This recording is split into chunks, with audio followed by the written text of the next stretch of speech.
expulsamos de un poco queer. Lo expulsamos de la maestría. Sí. Bueno, si no...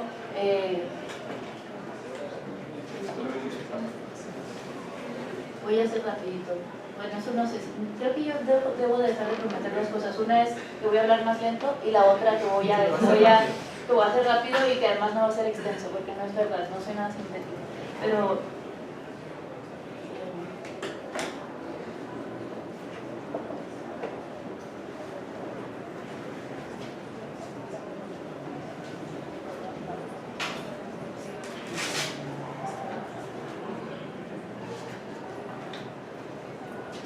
aquí creo que algo que sí se tiene que hacer es, bueno, en sí mismo el término, y empiezo diciendo esto en el texto, es que el término ha tenido como muchos desplazamientos y muchas como ubicaciones.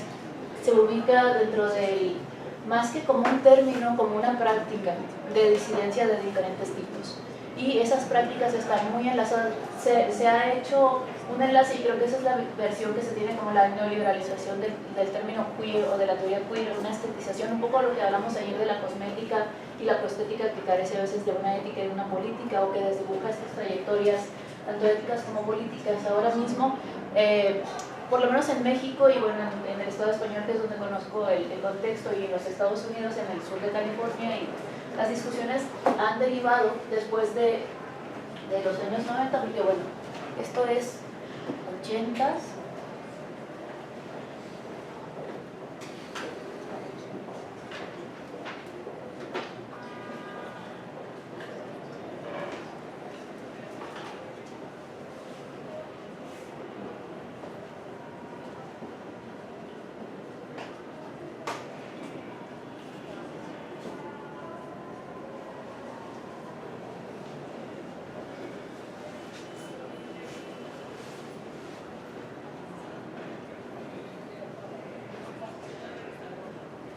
Un poco para hacer rápido la genealogía, en los años 80, como ustedes saben, y bueno, a lo mejor muchos de ustedes todavía no nacían, y pueden verlo como una cosa así medio nebulosa o histórica, así de que le pasaba a los bisabuelos del pop, ¿no?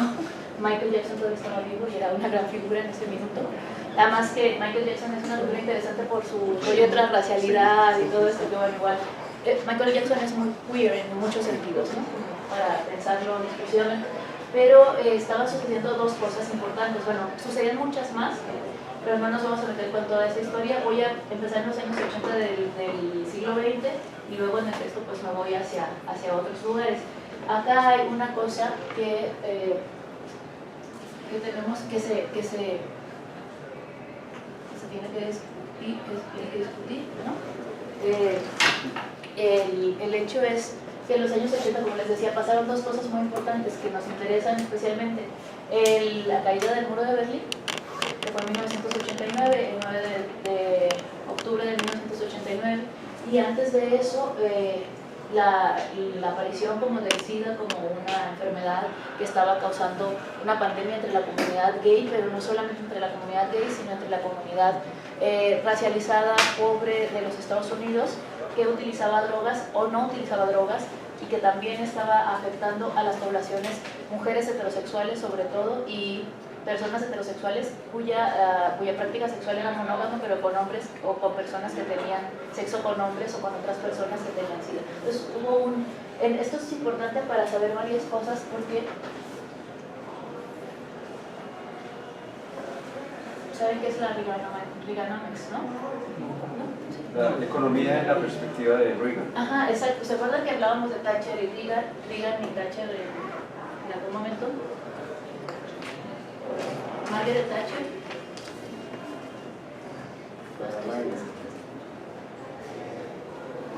Oye, ya ves, sí me tengo que regresar. Ya sabemos que es eso, no te preocupes. Bueno, la economía, como saben, a los gringos les gusta ponerle nombre de personas a ciertos fenómenos. Entonces, la economía neoliberal, como la conocemos en este momento, tiene como sus inicios esta figura de Margaret Thatcher y Ronald Reagan en los años 80, cuando lo que hacen, vamos a hablar aquí de todo el arquitecto económico, pero en realidad lo que hacen es hablar de una recuperación económica para Estados Unidos, donde la desinversión en salud y como la desinversión en todo el sistema de protección a los derechos y a las leyes para los que consideran ellos el welfare, y aquí sería como el estado de bienestar, se empieza a desmoronar. Ya existía como esta tendencia, pero ahí se aplica como un momento muy clave y muy extractivo para con ciertas poblaciones. Por supuesto, bajaron los impuestos, pero los impuestos para los empresarios, y se animaba como a la inversión extranjera y a la inversión en las empresas, pero los impuestos que se les descontaban a los empresarios, y lo estoy haciendo muy someramente, no es una clase de economía, pero pueden buscarlo, se les cobraban a las personas de su nómina, a los trabajadores. Entonces esos trabajadores o esos proletarios, digamos, estaban pagando como las consecuencias, y se les reducían los derechos de salud, de educación, y bueno, esto que conocen ustedes que ya están muy normalizados, pero el hecho de que, por ejemplo, en Colombia se tenga que pagar, me decían, por todo, y que se tiene que pagar por estudiar, se tiene que pagar por la salud, se tiene que pagar por todo, ¿no? Eso es la implantación del sistema neoliberal. Esto en lo que vimos es el neoliberalismo, que empieza a implantarse como un proyecto viable políticamente y deseable políticamente, porque antes de eso ya he estado por aquí en el Cono Sur y en los países latinoamericanos, pero a través de la dictadura, ¿no? Como que todo empieza a través de la imposición de las dictaduras, Pinochet, pero también, bueno, otras cosas que igual. ¿Por qué estoy hablando de todo esto? Porque en cierta manera se conecta con la idea de la formación de un capitalismo gore o expresivo o sangriento, pero también con la producción de un otro salvaje gobernable del que hablábamos. A su vez también tiene que ver con poblaciones minoritarias que por raza, clase, disidencia sexual, condición corporal, geopolítica, accesibilidad, no tienen las condiciones para estar como ni siquiera representada, porque el interés con estas poblaciones a veces ni siquiera es poder votar, sino sobrevivir cotidianamente, ¿no? Y entonces esto lo ubicamos en Estados Unidos de los años 80 a través de la Reaganomics. Y ¿cómo que pasa? Pues se empiezan a quitar los impuestos a los empresarios, pero se los ponen a la gente de a pie, digamos, o a los trabajadores. Las primeras comunidades afectadas son las comunidades negras, las comunidades latinas, las comunidades disidentes sexuales, los adultos mayores, bueno, toda esa gente que no es productiva para el sistema, ni productivo ni reproductivo, ¿no? Entonces, lo que sucede es que se empiezan a organizar a partir también de la pandemia del SIDA, y ahí hay un enlace importante, que no es solamente las comunidades afrodescendientes o chicanas, sino también otras comunidades que han devenido minoritarias por cuestiones de preferencia sexual o de práctica sexual o de desobediencia política o de otro tipo, y se empiezan a organizar y empiezan a salir a las calles, pero son las mujeres del feminismo chicano y negro de los Estados Unidos, del sur de los Estados Unidos, sobre todo del sur de California, quienes empiezan a salir a la calle, porque también además del SIDA hay una, digamos, pandemia, hay un caso, es muy fuerte, los casos de cáncer de mama que hay en ese momento. Entonces muchas mujeres tienen cáncer de mama, y sobre todo son mujeres latinas y mujeres negras, algo que casi no se habla porque todo parece que está cubierto por la pandemia del SIDA, ¿no?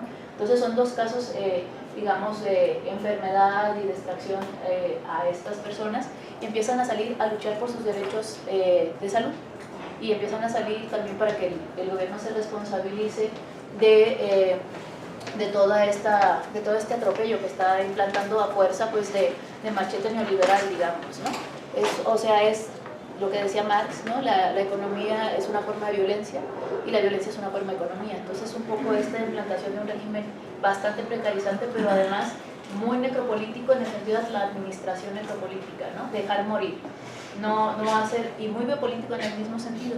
Entonces, como la administración de la pandemia a través de la eliminación de ciertas poblaciones, y que además también sirve como con un backlash moralizante, porque acuérdense que en los años 60 y 70, no solamente en Estados Unidos, en muchos lugares estaba la insurgencia de grupos y movimientos culturales, políticos, sociales, y que estaban haciendo movimientos por la liberación sexual, por la liberación de las mujeres, de las minorías, y estaban altamente politizados. Pero también algo que se reclamaba mucho era la libertad sexual. No sé si vean cualquier película y bueno, las drogas, el sexo y todas estas cosas, que por un lado estaban los hippies, pero que después viene el disco y una cultura como digamos más de fiesta, más despolitizada, pero más despigmentada, digamos, de las ideas revolucionarias. pero que toman la libertad sexual y el auto como gestión de su cuerpo como una cosa que es un derecho que no se conocía antes, ¿no? Piensen en los años 50, no sé cómo era en Colombia, en México a veces estamos ahí todavía, y en los 60 sí como que hubo una apertura. No lo romantizo, solo digo que se puede contar históricamente, incluso en la literatura, en la música, en los diarios, las cosas que se ven en ese minuto. Entonces, esta oleada de neoliberalismo también tiene una agenda moral que tiene que ver con satanizar la pandemia y excluir a las poblaciones disidentes y a los gays, por supuesto, y a los drogadictos y a los negros y a toda esta gente que hace revoluciones cuando ya se enoja mucho, ¿no? Y entonces lo que sucede es que empieza pues ese cuerpo insurgente que no es un pueblo, y en este sentido no es una democracia y no quiere ser una democracia, porque acuérdense que democracia viene de demos y demos viene de pueblo y pueblo viene de consenso, de pópulos y de consenso. En realidad esta gente no es un pueblo y no quiere ser un pueblo y no tienen en común muchas cosas, en realidad tienen más cosas en contra como en contra, pero lo que las articula es la precarización extrema de la existencia y la representación, y sobre todo como este linde con la muerte, ¿no? De ser el próximo a morir, o que tu familia o que alguna persona de tu familia por no tener derecho y acceso a la salud muera, ¿no? Y además el SIDA ahorita parece como, no sé qué piensen los jóvenes del SIDA, pero parece una cosa medio espectral, que te tomas el PrEP y te tomas el retroviral y que ya no pasó nada y que todo es muy cool. Yo he leído bastantes como cosas sobre, ahora hay una cosa que se llama sexo químico, que está habiendo un recontagio increíble de SIDA entre todas las poblaciones jóvenes por lo del sexo químico, que se meten una semana a un hotel y se meten toda la metanfetamina que pueden y tienen sexo todos con todos, y eso está muy bien, pero la cosa es que hay gente que tiene VIH y no lo dice, y entonces porque hay un proyecto ahí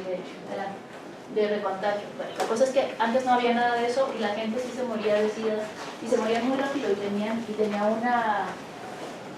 una visión muy escabrosa, porque ahora dices, bueno, la gente con SIDA a lo mejor ni se le nota, pero en ese momento era como la peste realmente, ¿no? Tenían ámpulas, se les iba a pudrir, pues se necrosaban, era como muy ejemplificante, ¿no? Como alguien que tiene SIDA se podía leer como los leprosos en la Edad Media, digamos. ¿Por qué me he hecho todo este rollo? Porque lo que quiero que veamos es cuál es el contexto material del proyecto o de las multitudes queer. En cierto momento empieza a escalar, no empieza de un día para otro, empiezan las manifestaciones en diferentes lugares de Estados Unidos, sobre todo, y creo que eso no es tan así, pero como se visibilizan como en el sur de los Estados Unidos, de California sobre todo, y la costa este.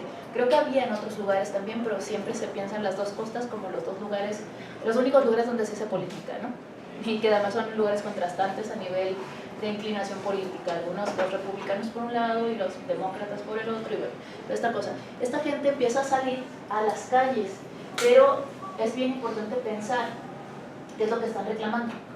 Están reclamando no ser precarizados, están haciendo, es como si fuera una marcha de trabajadores por la salud, pero de gente que puedes ubicar dentro del contexto de la mariconería. O sea, la mayoría también tienen ese atravesamiento que tiene que ver con la disidencia sexual, o sobre todo la disidencia sexual y raza. Son gente racializada y pobre. O sea, son tres cosas que vemos todo el tiempo, pero que dicen, es que estamos aquí, es como si se levantaran y dijeran, estamos aquí, nos estás matando y queremos que te hagas cargo. Entonces vuelve a haber como una repolitización de este momento de insurgencia, pero también es una repolitización de ciertos sujetos que habían quedado subsumidos adentro de las luchas políticas de los movimientos de los Black Panthers o de los movimientos negros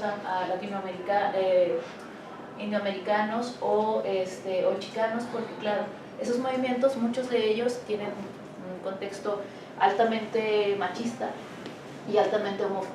Entonces, esta gente es como el ala que se salió un poco de los proyectos políticos porque no estaban considerados dentro de la nación heterosexual, como diría Ochi Curiel, dentro de la nación heterosexual del mismo proyecto de liberación política que intentaban sus grupos, ¿no? De pertenencia, digamos, o sus identidades. Entonces empiezan a criticar también la idea de una identidad como una cosa fija, empiezan a hablar de identificaciones y de posicionamientos y de desplazamientos. Si voy muy rápido, díganme también, y si estoy hablando muy bajo también. Que los visibilice por un lado, pero por otro lado que representa esas complejidades, ¿no? Y son críticos hacia el movimiento, hacia adentro, hacia las comunidades, y son críticos hacia afuera. Entonces, y son críticas en realidad muchas de estas mujeres, y trans, y travestis, y mariconas, y toda esta gente que de alguna manera está pensada como minoritaria y feminizada, empiezan a salir a la calle. Y lo que pasa, y que se acuerdan que hablamos en estos días sobre los marcos de lectura y los marcos de interpretación, no, eran las negras ahí con todo su poder saliendo a la calle a gritar y a escribir, porque hay muchos textos, sobre todo de literatura, y que creo que esto es muy importante. El arte gráfico, la música y la literatura del momento de las mujeres y de los queers o los gays y toda esta gente, sobre todo mujeres feministas, empiezan a aparecer, como este libro que se llama This Bridge Called My Back, que es este puente a mi espalda, que es un libro, se llama Voces de Mujeres Tercermundistas en el Primer Mundo. Entonces ellas ponen también este posicionamiento de que el sur no es un emplazamiento geopolítico solamente, y no es desde un lugar en el que quieran reapropiar la categoría para expropiarla, sino propiamente decir que dentro de los nortes y de los sures existe el norte, o sea, como que está implicado, y que hay desplazamiento y hay precarización también en los nortes, y que de alguna forma este devenir minoritario que no se esperaría dentro de los primeros mundos existe, y que es una parte muy importante de esos lugares que se consideran como hegemónicos, como válidos, como civilizados. Y de hecho lo que están poniendo de alguna manera están desmascarando el sistema de representación blanco y heterosexual de la nación estadounidense. Y bueno, y esto es como una impugnación a estas dos ficciones políticas enormes que seguimos, con las que seguimos conviviendo y que siguen siendo motivo de violencia contra ciertos cuerpos, que es la raza y el género, y también la clase, porque como les comentaba, son gente obrera o proletaria, o mucha gente desempleada también, ¿no? Y esta cuestión, bueno, empiezan a salir, les dije que iba a ser breve, pero es mentira, todavía ni llego aquí, ¿verdad? Son una mentira.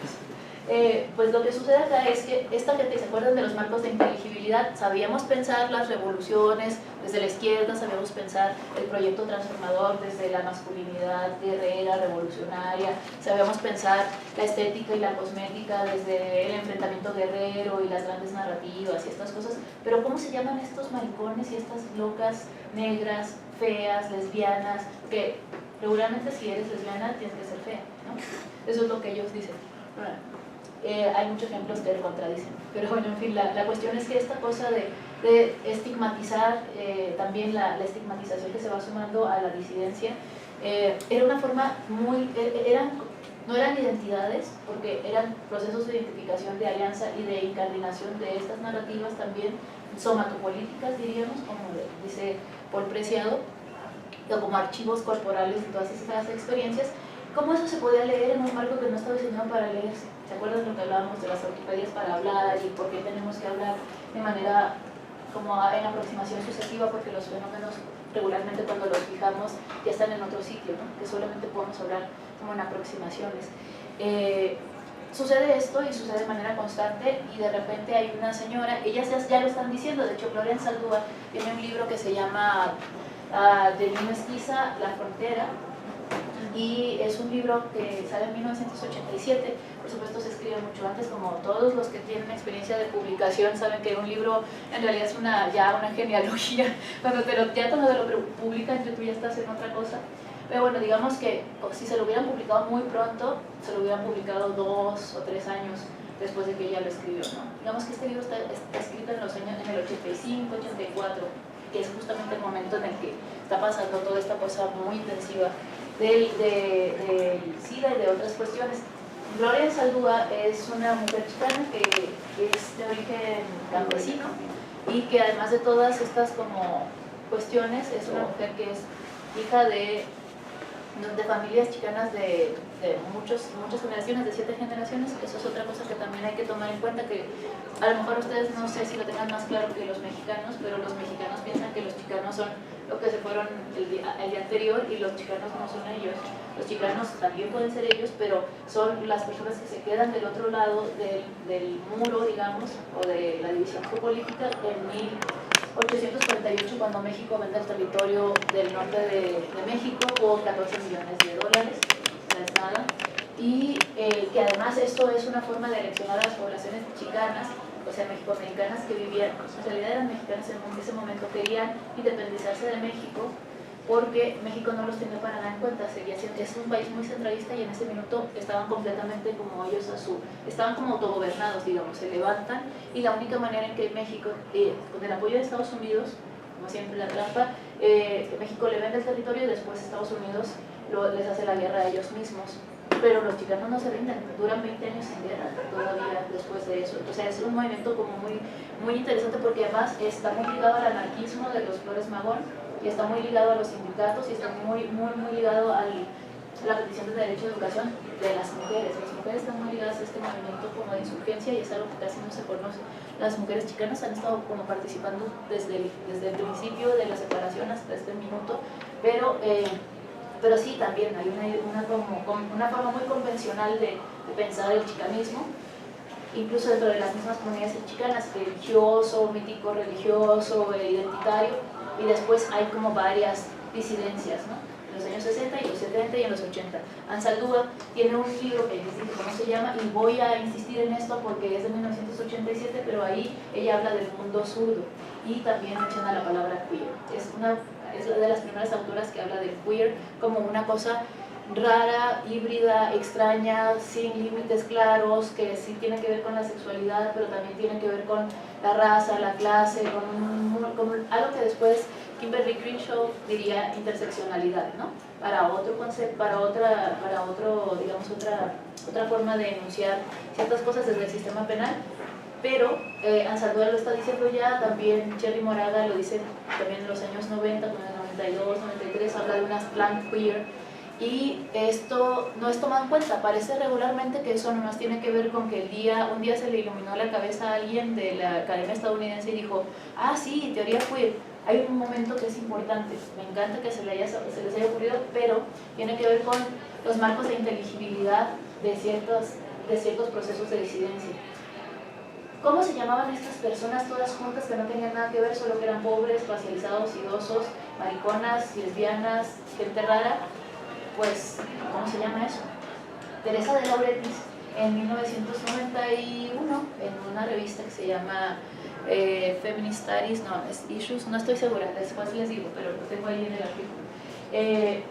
Dice, como que le interesa mucho esta insurgencia política que está dándose en las calles de manera constante y les denomina multitudes queer. El sentido de la multitud no es el colectivo queer o el pueblo queer o la nación queer, sino lo de nación queer viene después y son los blancos los que hacen esa identificación, que en realidad la nación queer no está muy vinculada con estos devenires minoritarios. En realidad estos devenires no tenían que ver con la nación, sino con un desprendimiento de la idea de nación. Multitud viene, y la mayoría creo que lo sabe, pero es importante porque una multitud no es un pueblo por una cosa específicamente. No porque sea una muchedumbre, no porque sea desorganizada, no porque sea ingobernable, afortunadamente por todas esas cosas, pero sino porque no hacen consenso con el soberano. Una multitud, el concepto de multitud, y yo creo que si no lo conocen se los recomiendo mucho el trabajo que hizo Paolo Virno en un libro que se llama Gramática de la multitud. Las multitudes pueden ser contradictorias, muy contradictorias, completamente opuestas, pero la idea de hacer un consenso en la práctica es lo que las hace como políticamente relevantes, aunque no sean homogéneas y aunque no sean... se celebra mucho la homogeneidad para pensar en la paz, ¿no? Digamos que siempre hay que sacrificar una parte, hay que aplanarse, hay que instrumentalizarse para pensar la paz o para pensar la convivencia, y en realidad creo y me atrevo a pensar que el marco la máquina de producción de sentido en Latinoamérica, con todas nuestras complejidades, tiene que ver más con alianzas y con puestas en común y con posiciones situacionales en las cuales uno puede ayudar y crear solidaridades y como relaciones complejas con los otros, pero no es no siempre es desde el aplanamiento del otro, es mucho más de multitud que de pueblo, porque no tenemos derecho a ser un pueblo. Y a veces es importante y interesante ver que las cosas que no tenemos no siempre son cosas que nos faltan, ¿no? Como necesidades, digo. La cuestión es que Bueno, todo este rollo para ya decirlo, ya dije la palabra queer por lo menos, ¿verdad? Bueno, la multitud queer, Teresa Lauretis, también es muy importante que sepan que Teresita, si me huyera me daría una bofetada seguro. Teresita, bueno, Teresa de Lauretis es italiana y como italiana viene también de un lugar que es un tercer mundo dentro de Europa y que ser en Italia lesbiana, porque Teresa es lesbiana, es también una tercermunización del self, ¿no? O sea, no lo podía ver otra persona. Es como lo que decíamos al principio de, veían que se bajaban de los barcos, pero esta gente que se bajaba, ¿qué era? Porque no tenía nada que ver con lo que uno veía regularmente. Pues igual, las multitudes queer no las podrías pensar si no puedes identificarte de alguna manera con ellas o compartir de alguna forma sistemas de referencia en la precariedad o en la fiesta o en el goce o en diferentes cosas, incluso en la pigmentación. O sea, si eres completamente blanco y vives en un lugar completamente lleno de privilegios, capaz que tu imaginación política no llegue jamás para entender que una persona sea negra y viva en la selva y esté haciendo una cosa que tú no entiendas. Y el hecho de que tú no la entiendas no significa que no exista. Pero la cuestión es que Teresa dice, es que estas son multitudes queer. Teresa también es filósofa y bueno, ya saben, el concepto de multitud viene de Spinoza, que es un filósofo del siglo XVII, además era un punk, o sea, si ustedes lo leen, tiene unos libros que son es medio raro, tiene una cosa que prueba como la ética a través de la geometría y la moral, pero bueno, a Baruch lo corrieron de todos los sitios, era un judío, de hecho no era converso, un judío sefardí que vivía en Holanda, que escribía en latín, que pulía lentes, para que en ese momento pues eso era un muy buen trabajo, no es un trabajo muy difícil, que también le damos mucho de las gafas que usamos ahí, somos medio espinocianos, pero la cuestión es que este señor es muy complejo y él habla de afectos, de afectaciones, de cuerpo y de cosas que no se están hablando en ese minuto, no de esa manera. Y ese es el concepto viene de ahí. Si les interesa buscarlo de multitud, viene de Spinoza, pero si quieren una retraducción así más rapidita, digamos, pueden leer a Paolo Virno, que dialoga muy bien con ese concepto. Y ahora voy con lo de multitudes queer. Entonces, Teresa dice eso, dice, bueno, esta gente, estos son multitudes queer, y donde pone el énfasis Teresa es en la disidencia sexual, en la mariconería y en el exceso y en el deseo y en la sexualidad, como que un punto de conexión entre muchas de estas poblaciones tenían que ver con que todos eran maricones y lesbianas y trans y gente de la disidencia sexual, digamos, ¿no? Para hablar rápidamente, no era solo eso, pero sí era una característica importante. Y voy a hacer un paréntesis en este minuto, y es, ¿alguien sabe de dónde viene la demanda por el matrimonio igualitario? Viene de ese momento. La gente, los colectivos gays, o la gente que estaba muriendo de SIDA y sus parejas, no querían casarse, o sea, no les interesaba el matrimonio, pero la única manera en que podías darle derechos a tu amor o a tu amigo con el que tenías sexo o a esa persona con la que tenías una relación sexual, sentimental o de cualquier tipo, era a través del chantaje del matrimonio.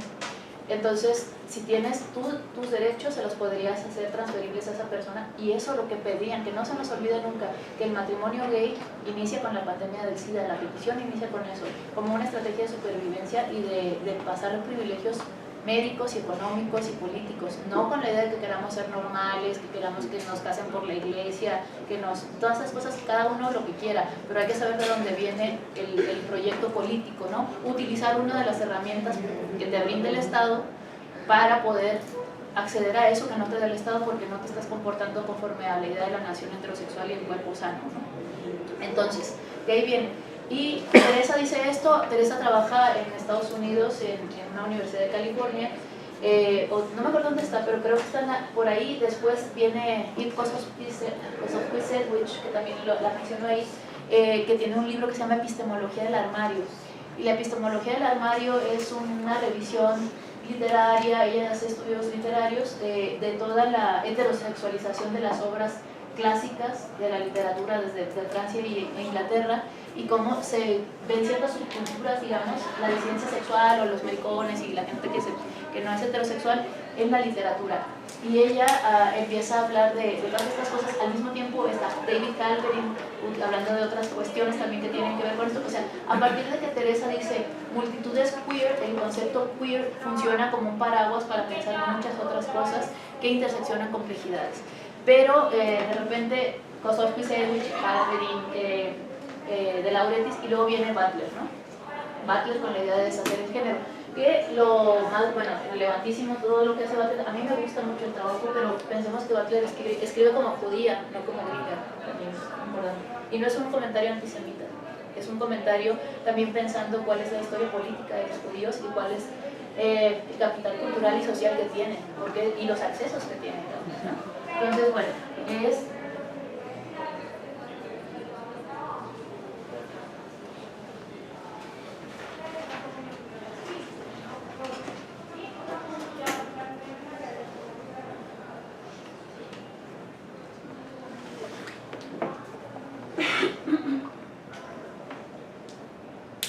lo estoy poniendo en términos como rápidos, porque cada uno de estos puede ser impugnado por miles de personas, o sea, dependiendo. Pero lo que ella dice hasta ese minuto, que es muy extraño porque el concepto de género ya existía y estaba usándose en los años 70, las feministas lo empezaron a usar para hablar de la construcción social del género. Pero ellas hablaban sobre todo de sexo-género, no lo separaban, no separaban la genitalia o el cuerpo sexuado de la idea de género.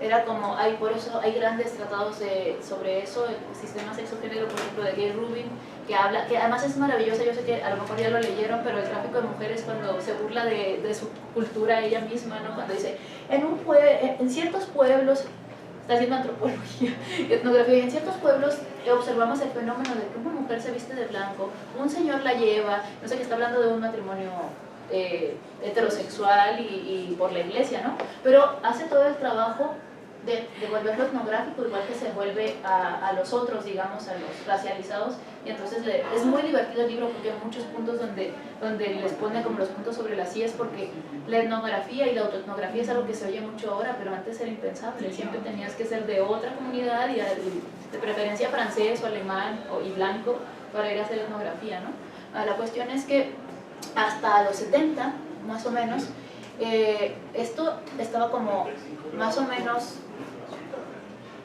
hasta los 50 esto era como, bueno, vamos a, históricamente hablando, no es que fuera así, se pensaba la nación heterosexual como cuerpo sexuado, genitalia, la identificación género, si era femenino o masculino, tenía que ser coincidente con el genital, y la preferencia sexual tenía que ser casi siempre por default heterosexual. Pensemos que este régimen de producción de sentido, de corporalidad y de identificación sexual es un régimen producido en el siglo XIX. No fue todo el tiempo así, y estas equivalencias se produjeron en el siglo XIX por la industrialización. O sea, no tiene que ver solo con moral, sino también, acuérdense que todos los argumentos morales que les den, hay elementos económicos detrás. Y casi todos los argumentos económicos también tienen argumentos morales. Acuérdense de Foucault y la confesión, cómo de la pastoral pasó al psicoanálisis, no lo dice así, pero bueno, ¿no? Pasó al psicoanálisis y a la idea de producir una narración y volver laicos los estados y esas cosas, pero al final es como una tecnología de confesión que pasa y se estandariza y se vuelve jurídica, y donde se produce un cuerpo como en estos tres ejes que tiene que producir sentido, pero también tiene que producir riqueza y tiene que producir hijos, ¿no? Y bueno, vamos a ver, lo que hace Butler en los 90 es que hace una cosa que podría ser como el giro copernicano, cuando Copérnico dijo que, bueno, la cuestión es, ella dice, pues ¿saben qué? No, cuerpo sexuado, género y preferencia sexual no tienen por qué ser equivalentes. O sea, puedes tener un cuerpo sexuado con una genitalia identificable como XXXY y no sentirte que eres una mujer aunque seas una XX, y además puedes ser una mujer o un hombre transexual gay o un hombre transexual heterosexual. Bueno, vamos a explicar, bueno, creo que eso todos lo entienden más o menos correctamente o fácilmente. Alguna gente se pierde mucho en estas cosas, ¿no? Pero es que si quiere ser un hombre, ¿por qué le van a gustar los hombres cuando sea un hombre? Entonces que se quede de mujer, ¿no? No tiene nada que ver con eso, tiene que ver también con otro proceso, con identificación de género y con preferencia preferencia sexual. Pero ella dice esto y rompe muchas de las cosas que hacen que todo el sistema también de los estudios feministas, que se basan en una esencia corporal y donde dicen que justamente el sujeto político del feminismo son las mujeres porque tienen un cuerpo sexuado identificable. Entonces ella dice, pues es que no, eso no es así. Y además, no solamente lo dice Butler en ese minuto y el antes, la palabra género es una palabra, casi todos los dispositivos lingüísticos con los que hablamos ahora mismo, de las ciencias sociales y de otras ciencias, vienen de las ciencias exactas o de las ciencias duras, digamos. Es muy extraño, pero este es un concepto y este es de la psicología, 1947. Y luego el señor se apellida así que siempre me ha dado mucha risa, es muy fácil de acordarse. Se apellida Money. John Money. Y es un psicólogo infantil que dice, sobre todo tiene que ver con el conflicto de la materialidad del cuerpo. Si los cuerpos nacen con penes pequeños, no son hombres, es que el hombre tiene que tener un pene que satisfaga, que se pueda mostrar, que esas cosas. Entonces él habla de la reasignación de los bebés intersexuales, porque además todo esto no existe el XX solamente, sino que sabemos en biología que hay muchas variaciones genitales en las poblaciones. Aquí, Anne Fausto-Stein, que es una bióloga que está especializada como en sexualidad humana y estas cuestiones, habla de que por lo menos por cada 1000 personas hay 5 variedades de genitalia. Gente que tiene XX, cuyos cromosomas se identifican como XX, pero cuyo, digamos que, por un lado el genoma es XX, pero o sea, por dentro es XX, pero por fuera el fenotipo es XX y el fenotipo es XY, digamos, ¿no? Ajá, fenotipo y genotipo. Entonces, hay gente, por ejemplo, que se llama huevo cero, que hay una comunidad en República Dominicana que es muy constante esto, que el huevo cero es o X0. Son personas, bueno, tú sabes mejor que yo, ¿qué eres, médico o enfermero? Sí, se sabe todas esas cosas. Sí, bueno, pues la cuestión es que esta gente puede tener, sobre todo se ven como mujeres, ¿no? Pero todo su mapa cromosómico, bueno, su genotipo es masculino. Y de hecho hay muchas mujeres de estas que se ven como el ideal femenino, no tienen mucho pelo, o sea, como son muy bonitas y por dentro son hombres, pero no son trans, solo el cuerpo, ¿no? Entonces lo que pasa es que y luego además se supone que hay 5 genitalias, ¿tú nos puedes contar de eso? Bueno, vale. Pues después les paso el libro de... Están las que son identificables claramente como genitalia, que el fenotipo y el genotipo coinciden, luego hay otras que no coinciden y... por ejemplo, estas X0 sí tienen una genitalia, digamos, femenina, pero por dentro tienen hormonas y todo esto, el genotipo masculino. Entonces, ¿qué son ellos? ¿No? Es como se identifican, porque también tiene que ver con la socialización. Y además en esas comunidades lo que les dicen es, ¿qué quieres hacer? Porque está muy basado en el trabajo, por ejemplo, la producción del género basada en el trabajo. ¿Quieres irte al campo con el papá o te quieres quedar en casa? Y ahí tú decides si quieres ser un hombre o una mujer. Y además eso es maravilloso, porque es como decir, sistema sexual es un sistema de reproducción y de producción, o sea, y la cuestión es que todavía no llegamos a la teoría queer. Pero bueno, a partir de ahí, cuerpo sexuado no es igual a género, no es igual a preferencia sexual.